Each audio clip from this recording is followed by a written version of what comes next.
Welcome to Geopolitics Now. It's Thursday, September 18th. I'm Emma Albright. China has banned imports of semiconductors from the American company Nvidia, marking a new episode in their technological war with the United States. Today, French political analyst Pierre Haski looks at how China is standing up to Donald Trump.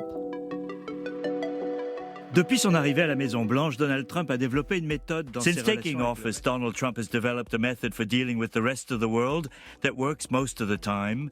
He imposes prohibitive tariffs and then negotiates, but China is refusing to be intimidated.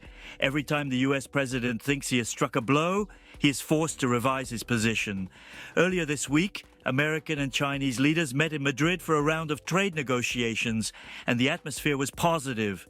An agreement was reached to allow the social network TikTok to continue operating in the United States, now under American ownership.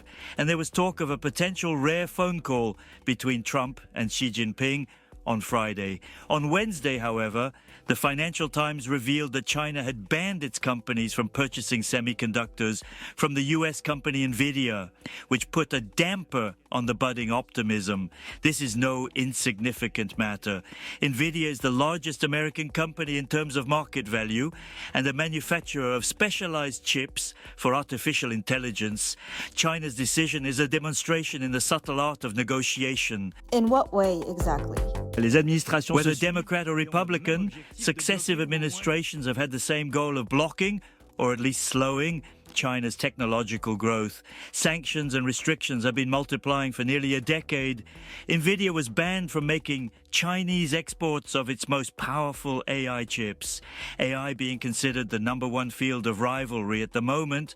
Nevertheless, its CEO, Jensen Huang, who is of Taiwanese origin, negotiated an exception directly with Trump, a chip specially designed for China, so as not to close off the huge Chinese market, while controlling possible technology transfers. But where America thought China would be satisfied with this, Beijing counterattacked with a ban on buying any Nvidia products. The American company's share price plummeted following the scoop by the London-based business newspaper, as Nvidia is now suddenly shut off from a huge market. Doesn't China need these chips? This is the great paradox of this Sino-American technology war. The sanctions have boosted China's efforts to become self-sufficient. And though they may not have reached Nvidia's performance levels yet, Chinese manufacturers are progressing rapidly. It has become a strategic priority in China.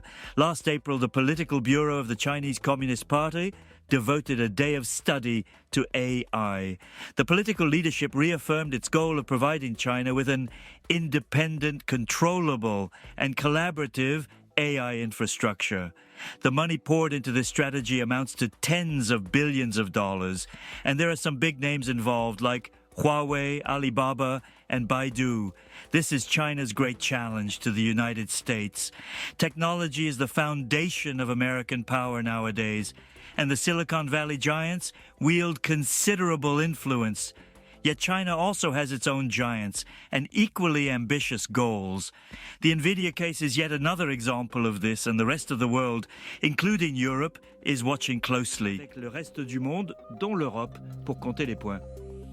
Geopolitics Now is a World Crunch production. Automated speech technology was used for Pierre Haski's English voice. If you like this podcast, we'd really appreciate it if you could help us out with a follow, share, and a 5-star rating on your preferred podcasting platform. For more of the best of the international press, delivered exclusively in English, visit us at worldcrunch.com.